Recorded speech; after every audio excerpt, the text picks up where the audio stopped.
Hi everyone. I'm going to do something a bit different tonight. I'm running out of things to do. May challenge. I get sick of really mundane questions or the same questions, same types of questions.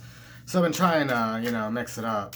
If you have any ideas, any kind of reading you'd like to see, or, anything, let me know because I still have, over a week to go on the May challenge. And okay, so tonight I have taken out all of the court cards from the Thoth Tarot deck because I want to talk about the importance of using the element, not just the element of the card, but the element of the court character as well. Probably most of you know, but if you don't, each court card has its own element.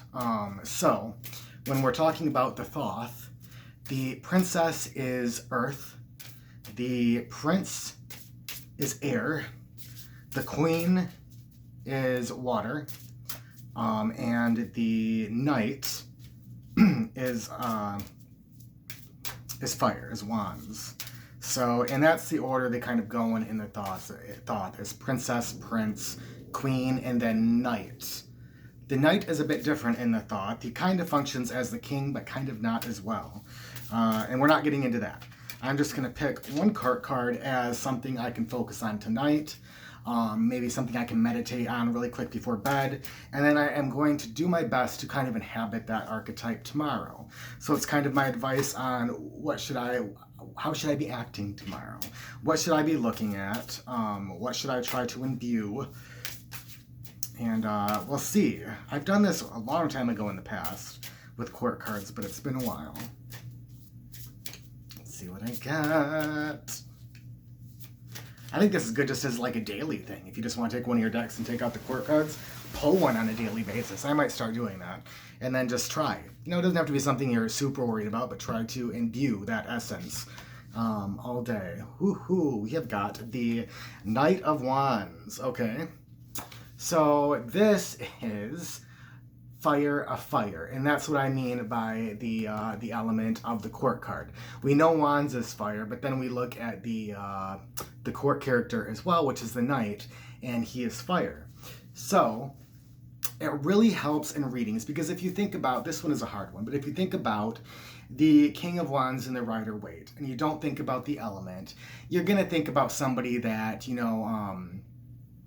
somebody that's really pulled his world together. He's created a life that he loves, that he's passionate about, both with family, friends, work. He's been very ambitious. He's got what he desires, and he's at the top of his game, and and he's worked hard to get there, and he deserves to be there. That's what comes to mind when I think of RWS, without thinking about the king being fire.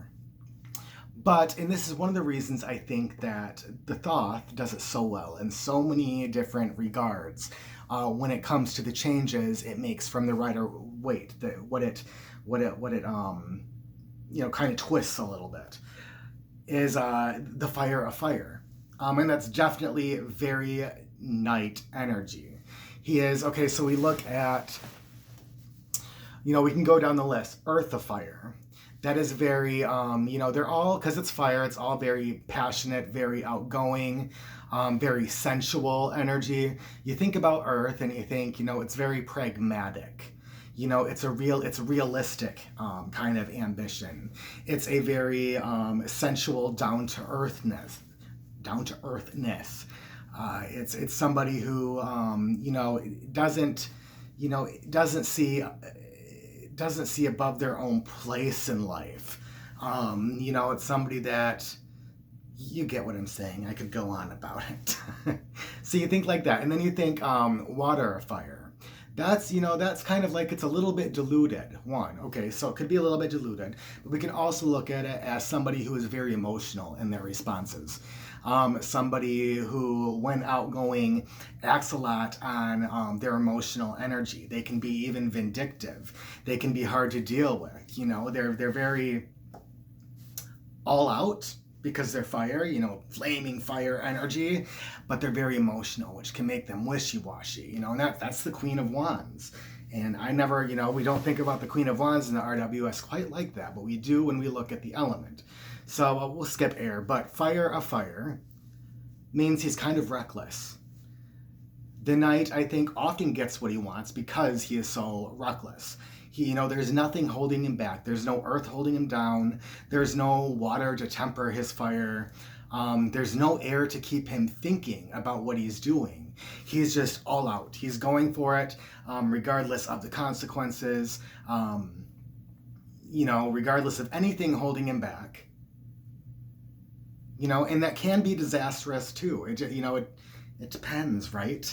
Every court card has, a positive and a negative, a shadow side. So his shadow side would definitely be just like reckless, endangering himself, maybe endangering others, kind of even being a nasty person, not making the right decisions. Everything falls apart because, he's too spontaneous. Upright, fire will always be a little bit combustible. always. But upright, it's somebody who really gives it all they've got. Puts every single ounce of their stamina and their faith and their being, the very fire within themselves. They put it all into everything that they're working on without any thought, without anything holding them back. They're just going for it. So that would be the energy that I kind of want to hold on to tomorrow, which is scary for me. That's scary for me. Don't ever tell me to do that, but it did. Thank you, thought. So tomorrow, I'll work on maybe more, some ambitious projects. I will maybe be more outgoing, try to get a hold of a couple friends. I don't know. We'll see. But it is a card I'll meditate on tonight, and then I'll really try to hold on to that energy tomorrow and be the Knight of Wands. I hope that was a little bit helpful. Eventually I'll do like a whole thought series.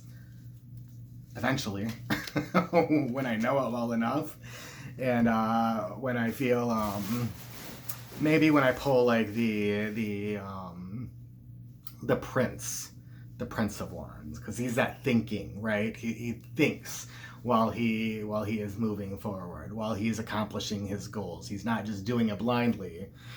He's thinking about what he's doing. So and really quick, I guess the other thing that really helps with is if we're not reading this as a person, which is often the case in readings when we do readings. If we look at it as like the situation, then this situation would definitely be very combustible. It'd be easy to set this situation aflame. We have to watch our moves very carefully because there is a tendency in this situation to go for full force without thinking of the consequences. So we can think about it, more easily, I think, as the situation when we're looking at it as more fire of fire rather than Knight of Wands. That's just, easier to do. And, if you're looking at that's enough said. It's enough said. So hopefully that all made sense. That's it tonight. Bye.